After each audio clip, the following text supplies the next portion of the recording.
Hello, my fellow Americans. I'm Bill Lipinski, and this is Two Guys on Politics. And next up is my number one man, Mr. Ray Hanania. And welcome to Two Guys on Politics. It is October 10th, 2024. This is season 3, episode 31 of Two Guys on Politics. And, we're going to touch on a wide range of topics, I think, during this podcast. One of the topics we're going to talk about is Vice President Kamala Harris, who appeared on 60 Minutes. I watched it. We could talk a little bit about that. And then Chicago Mayor Johnson. He goes to London. He's in a fight with the Chicago Public Schools, the appointed board that was appointed by his predecessor and all that. But did you see any of the stuff about Kamala Harris on 60 Minutes at all? Were you able to see any of that? Yeah, Ray, I didn't see the program, but I have seen a number of highlights. And I have. Yeah, you didn't miss anything. You didn't miss anything. Well, I was going to say the highlights that I saw, she continued her same campaign with nothing but the big picture she talks about. And she has catchphrases for the big picture. We are going to restore economic security to the middle class. Now, how is she going to do that? She never says, Right. She's going to, make a strong national defense of America. She doesn't say how she's going to do that either. She talks about the Ukraine, and I don't know if she's for the Ukraine or against the Ukraine, okay? You know that she's for Israel in the Middle East. There's no question about that in my mind. But that's what I saw in the highlights or the lowlights. But I'd like to hear what you had to say since you were courageous enough to watch the entire program. Well, I definitely think you hit the nail on the head. I think part of the problem with the interview, let's just talk about Kamala Harris first. She was on by herself.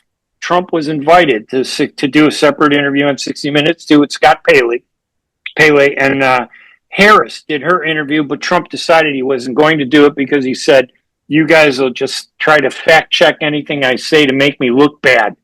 That was his response, why he didn't appear. So Harris ended up being on the interview program herself. And, 60 Minutes is a big program.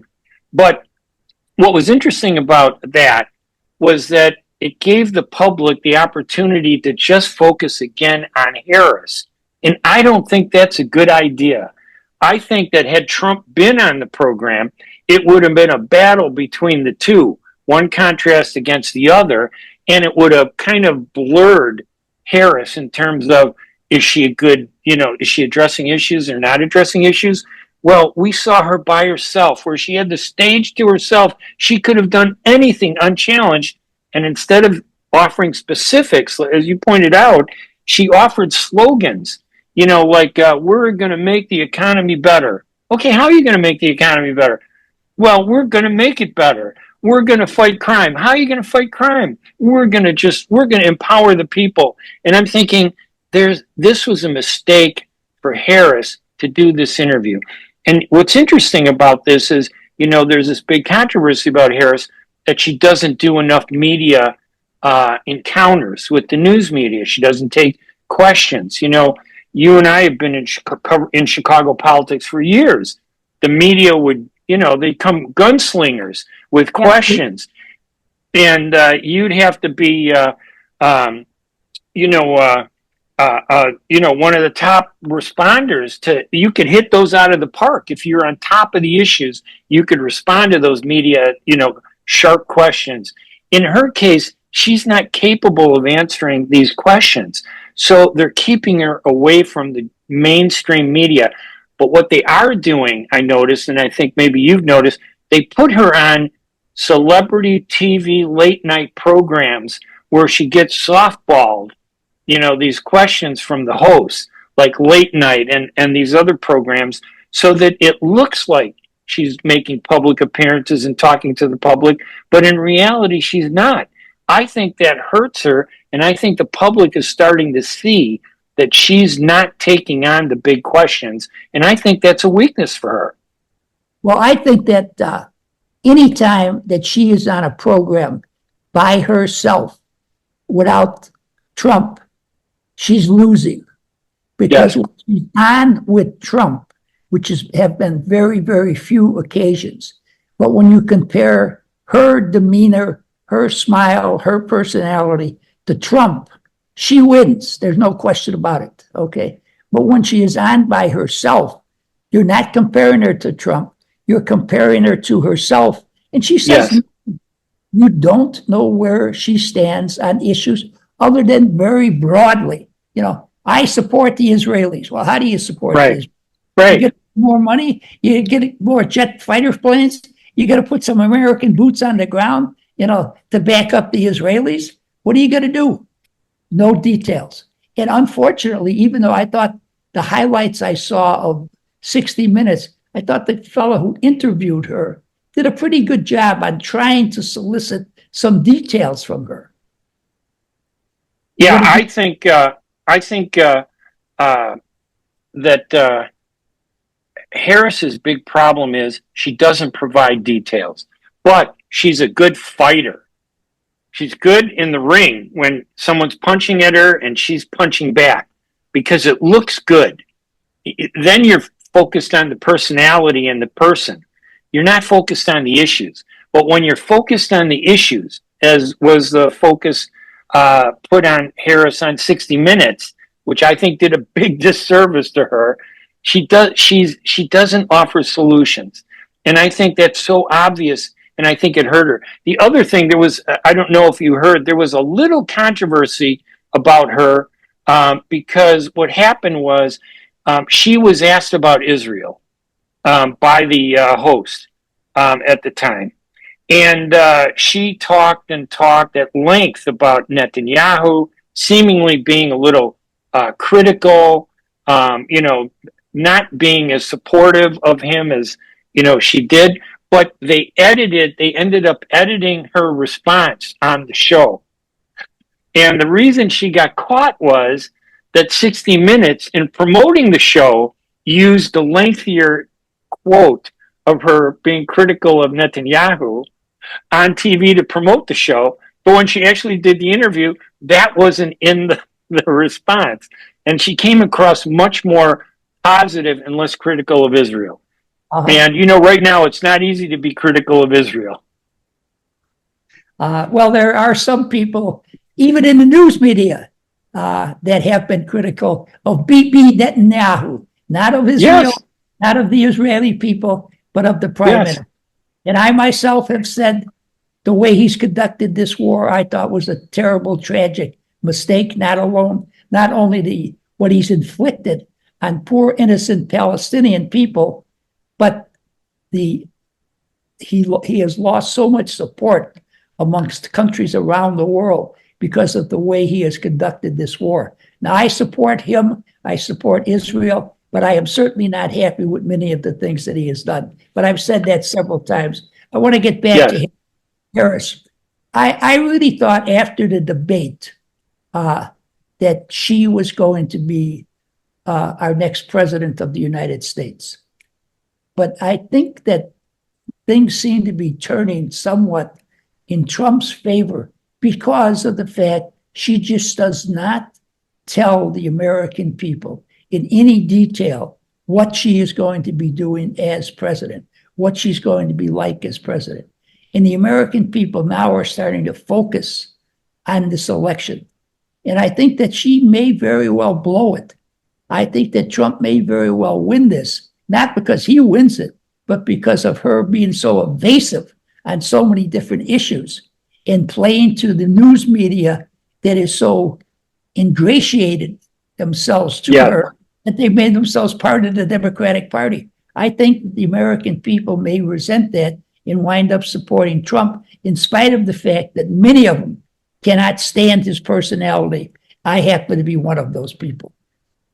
Yeah, and during the 60 Minutes interview, she was asked, I think one of the questions was, it doesn't seem that Prime Minister Netanyahu is listening to the United States, to the Biden administration. There was a much lengthier response, but it was cut down during the show. And here's what her answer is that tells you how she answered a significant question like that. What do you do when the Prime Minister of Israel doesn't listen to our country after we've given them $110 billion over the past year. Her response was this: we are not going to stop pursuing what is necessary for the United States to be clear about where we stand on the need for this war to end. And I'm thinking, what was that? And it's so vague, and it's a placeholder, and it's meaningless. And I think she hurt herself by that interview. It was intended to help her. 60 Minutes, one of the biggest news programs in the country, one of the toughest. And I think the host, the African-American host, I thought his questions were pretty good, but he didn't push her hard enough, and she never really answered in any detail. Well, see, I think that kind of answer continues to hurt her, and she gives that type of answer so very, very often. If I was in her position, what I would have said was this: I don't support everything that the prime minister has done in regards to this war, but I believe that Israel was attacked brutally, that they have a right to defend themselves. I question, how far Bibi is prosecuting this war, but they are our ally. If there is going to be any readjustment with that status, it's not going to come now. It's going to come when this conflict is over. That's how I would have answered it. Yeah, and by the way, on that topic, I'll throw in a little segue there, okay? Because I always love to talk about the Middle East. There is a big debate taking place in this country about how when Israel needs something, we jump, and it's not, are we going to do it? It's how high are we going to jump? We've given them $110 billion over the past year, but as soon as Hurricane Helene struck Florida and the second hurricane hit Florida, Mayorkas was already on TV saying, hey, we don't have enough money to cover the hurricane season, which doesn't end until the end of November. And this is October. We have 6 more weeks of hurricanes, and we don't have the money, and Congress won't reconvene to provide more money to help these people. So there's this big argument about how when Israel needs something, we're there, we jump, we give them the money. But when the American people need money, sometimes we're not as quick on the draw. So I'll leave it at that, but that's one of the big issues. Now, let's switch over to Chicago if you want. What the heck is going on? What the heck is going on with Mayor Johnson? I don't see him in the news that often, but he's backed by the Chicago Teachers Union. He's fighting over the Chicago Public School Board, and I think he was calling, on the CEO to step down or resign. He doesn't agree with them. What do we know about that? It's kind of a little complicated, but it's a little complicated. But he wants to get rid of the CEO, and I assume he wants to get rid of the CEO because the CEO is not supportive of the way he wants to fund the pension plans and also the increase in pay for the teachers union. Right. So Pedro Martinez is the guy. Correct. The Chicago Public School CEO, Pedro Martinez. And he was not a name, by the way, you don't hear often. We do not hear this. You will be hearing it a great deal in the future, I believe. Yes.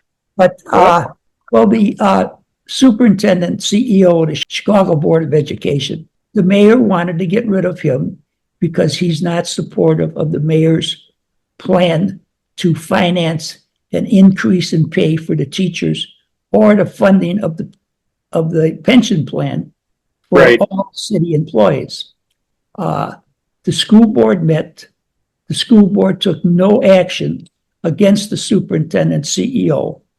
And because of that, the mayor was very, very upset and made some statements about the board members. And the board members decided, they were not going to be pawns in this game. They all resigned. Now, these are members who have been appointed by Johnson, not by Lori Lightfoot, but by Johnson. Right.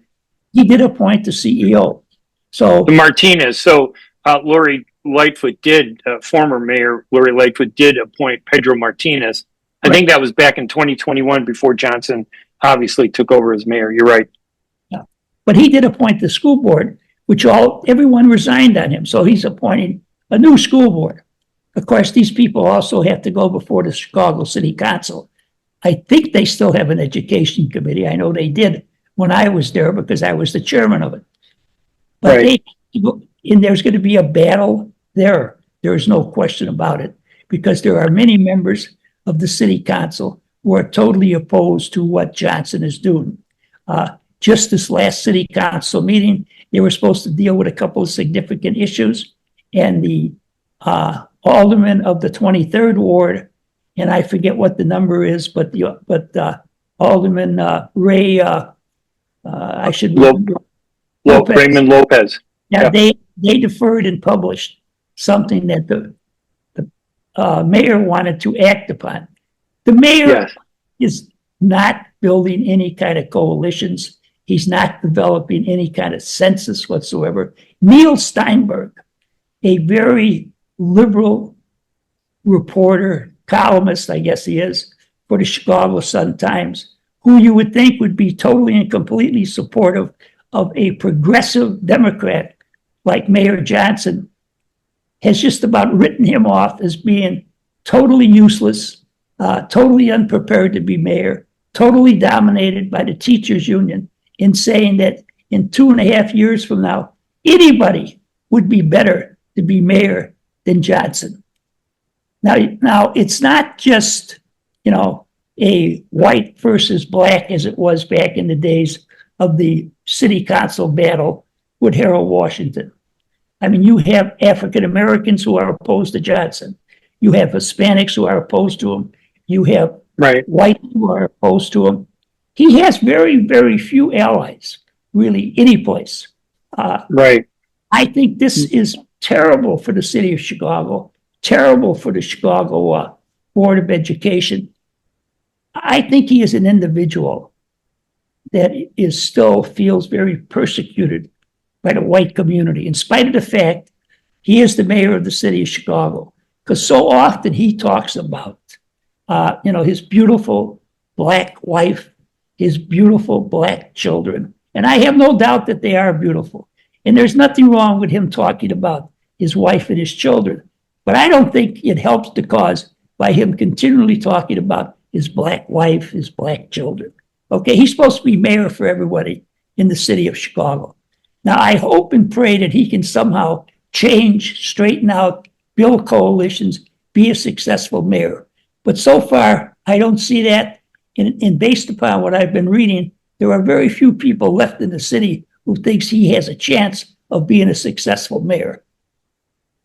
And I'll get off the soapbox now. No, that's okay. We want you on the soapbox. That's what this podcast is, a big soapbox.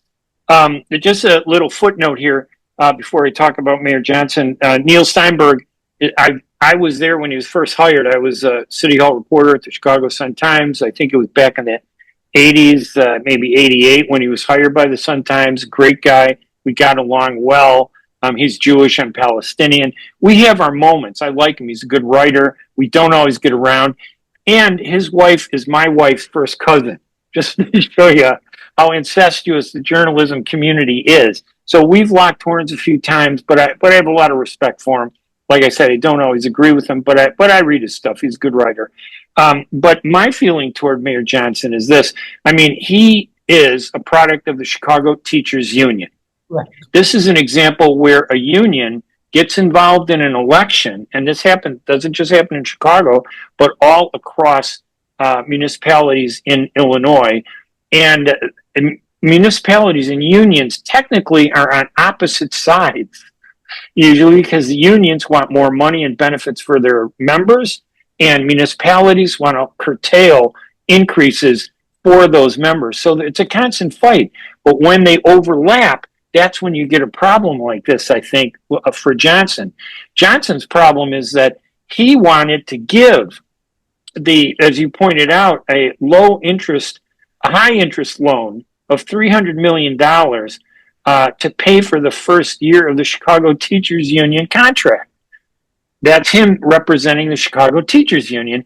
And Pedro Martinez, who was appointed by the predecessor, Mayor Lightfoot, who was not tied to the union. In fact, I think she lost because of the Chicago Teachers Union involvement in that election. Pedro Martinez, appointed by Lightfoot, was opposed to it and objected to it. And Johnson, a CTU champion, obviously, told Martinez, you need to step down, you need to resign. And as he confronted Martinez, several members of the Chicago Public School Board that Brandon appointed, as you correctly noted, decided that they were going to resign in protest, what they thought was interference of the mayor.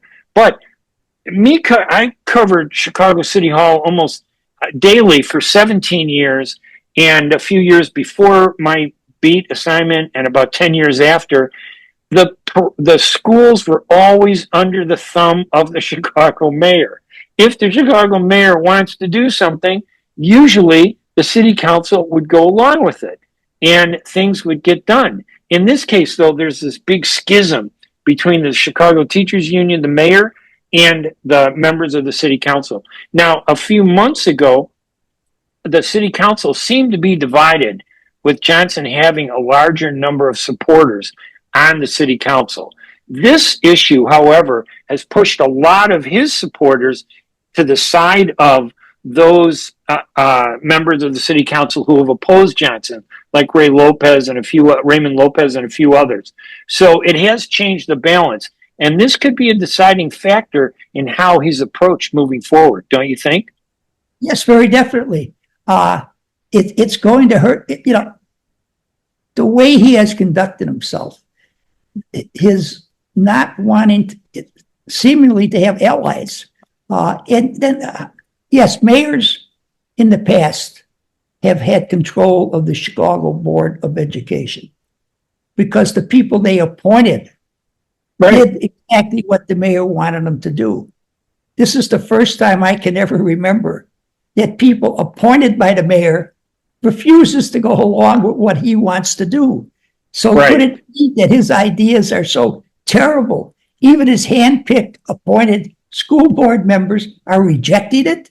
I don't know. I don't know the situation that well, but I find it hard to believe that these hand-picked people all of a sudden are turning against them. Yeah, this is Mayor Brandon Johnson's Achilles heel. This is his weak point, this education issue, because he's so tied to the Chicago Teachers Union that it caused the members of the Chicago City Council to galvanize together in opposition to him. This is going to stifle at many of the plans, that he has. Well, one other note, if I can, I was telling you before the program that I watched this TikTok video of Johnson responding to a reporter who questioned him and said, "Oh, you're going on a junket to London, basically wasting the taxpayers' money." And Mayor Johnson was offended, saying, "You're saying that to a black mayor, but I don't hear you saying that to a white governor, J.B. Pritzker, who is in Japan on a mission to bring business to Illinois. Why is it wrong for a black mayor from Chicago to go on a junket, whatever it is, to London to promote the city and bring business to, London business and business from England to the city of Chicago?" And the key point was, I guess the Bears are going to be playing in London that week. And they're trying to say, no, you're not going there to bring business. You're only going there to watch a Bears game. Now, the only reason I think that's incredible to believe is that the Bears have been so bad. Who would want to go to London to watch them play and get massacred when you could see that every day here in Chicago? So I think maybe he does have a little bit of a point there, but he rushed to that racism issue too quickly, I felt. But overall, I kind of like Johnson. I think he brings a factor that creates more of a democracy in the city council. Instead of having a rubber stamp, we have this flow back and forth from one issue to another. I think that's good for the city. Well, I think it's good for the city also, but I don't think it was initiated by him. I think his policy and his demeanor is what initiated these things with the aldermen. The aldermen have finally risen up after all these years and decided that they are really legislators and not just puppets of the mayor. And I applaud them for it. Now, I think those cameras that he wanted to get rid of and so many of the aldermen wanted to keep, I think he lost the majority on that. I think that they actually voted to keep the cameras, but it turns out that they didn't have a right to veto that contract. I'm not quite sure on the facts, so I hesitate to go into it, but I know that at one time there was a majority that was for keeping those cameras, and why he made such a fight out of that, I really don't know. It just seems to me that unlike Harold Washington was an African American, but Harold Washington never felt like he was being persecuted because of his race as mayor. He felt, and I agree with him, it was a power struggle. Some people against him. That's all. They finally wound up coming around to being on his side once he defeated him in the city council. Just like Jane Byrd was against many members of the city council. And then all of a sudden, those members were supporters of Jane Byrd. Usually the mayor wins, but the mayor knows how the mayors usually know how to politically accomplish things. I don't think this guy does it all. He wasn't the first choice of the teachers union. I'm not going to go into that, but I know for a fact he was not the first choice. He was the second or the third choice. Well, I wish they would have gone with the first or second. I think that the city would be in better shape.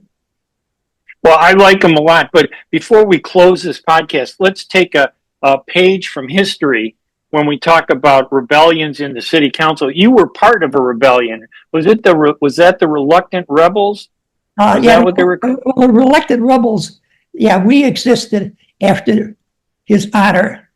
The late Richard J. Daley passed away, and Mike Blandick became mayor of the city of Chicago. Yes, I was a member of the Reluctant Rebels, and we were trying to do something for education in the city of Chicago, or at least that was the cover Jerry Joyce spread. Actually, what we were after the opportunity to have some power and some influence in the Blandick administration. An interesting sidelight to that story is that I think there were 11 of us, and Jerry Joyce went on to be a state senator. I went on to be a U.S. congressman. Martin Oberman went on to run the Metro and become head of the Surface Transportation Board, the federal government. I'm trying to think of some other successful person. They all went on to bigger and better things. Well, they don't know. Only those went on to bigger and better teams. 4 of them were defeated in the next election. Right. And there were 3, and I will not mention their name, were all convicted and went to jail for various problems that they had as aldermen. So there were a few that went on to bigger and better things. Jerry Joyce ultimately became the brains of Richard M. Daley. Remember that? There was some Yes, I do. Always said he was the brains. I forget who the columnist was, but I know that's what he always said about Jeremiah Joyce. Neil, what was his name? That columnist at the Chicago Sun-Times. He was at the Tribune, and then it came to the Sun-Times. Prior. No, but it wasn't Neil. Steve. No, it was your good friend. Oh, it wasn't. My good friend. Basil Talbot? Talbot? No? He's still around today. He was with the Tribune. He's a good guy. He was out by the Tribune. And he now does a podcast. Very good podcast. All right. And then just one other footnote, the Reluctant Rebels, but prior to the Reluctant Rebels, there were the Young Turks, right? When Richard J. Daley was the mayor, but Verdoliak and Burke and a few guys tried to grab power or increase their power, right? But that fizzled out eventually. That was the Coffee Rebellion. Yes. Was that what it was, the Coffee Rebellion? Well, then who were the Young Turks? Was that the Young Turks? I'm not really familiar with that one as far as the city council goes, but you might be right, Ray. You were a sharp. That's all right. Those days. That's all right. Anyway, listen, I'm Ray Hanania. I'm Bill Lipinski. And we hope you'll join us next week. And we hope you join us again next week for more discussion and more remembrances we should actually go back, Bill, and talk about what it was like in the good old days covering Chicago City Hall and being at Chicago City Hall under Richard J. Daley through the beginning of Richard M. Daley. All right, everybody, you guys have a great week. We will talk to you again. Bye-bye, everybody. Take care.